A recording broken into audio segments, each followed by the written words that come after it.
A pesar de que a climatoloxía non acompañaba, iso non impediu que a feira de Castroverde volvese ser un éxito na súa 14ª edición. Que despois de 14 edicións este día estropéanos un pouco a feira, pero pese a todo, como podedes ver, hai muchísima xente, pero bueno, hai actividades fora, actividades dentro, pero bueno, moitas delas, pois o tempo, a verdade é que está caendo un día de abril, máis que un día de agosto, pero bueno, estamos moi contentos, orgullosos, e aquí volveremos a estar facendo esta feira en vindeiras edicións. Sen dúbida, o fío conductor son eles, as decenas de artesáns e artesás que se achegaron ao municipio para expoñer as súas creacións de diversos materiais, dende a madeira ou a pedra ata a cabaza ou lá.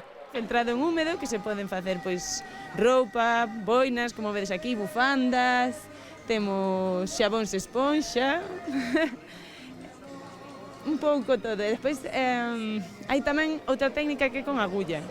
E con esta pois podemos facer cousas moito máis detalladas, como son as bonecas. Nesta feira tamén hai sitio para a literatura.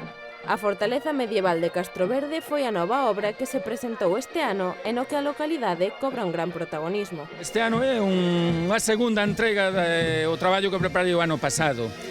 Estamos sempre xirando nos últimos tempos en torno ao que foi un das cabeceiras señoriais da idade media máis importantes do noso país, que foi o señorío de Castroverde. Outro dos pratos fortes foi este. Aínda que a choiva ameazaba con que as modelos saíran para augas en man, finalmente o tempo deu unha tregua e permitiu que o desfile de modas se levara a cabo con total normalidade. Moda de baño en madeira, as meninas de Velázquez, o comportamento dun cerebro ao consumir drogas ou os anos 60 foron os eixos que moveron os 4 desfiles organizados por María Nogueira. Estas congregacións son eventos que dende a Deputación seguen apoiando. Como non podía ser de outra maneira, pois a Deputación aposta polo rural e aposta por estas feiras de artesanía pois tan dinámicas que estendemos por toda a provincia, logrando así pois que o rural siga vivo e siga medrando. E é que ano tras ano congregan centenares de persoas.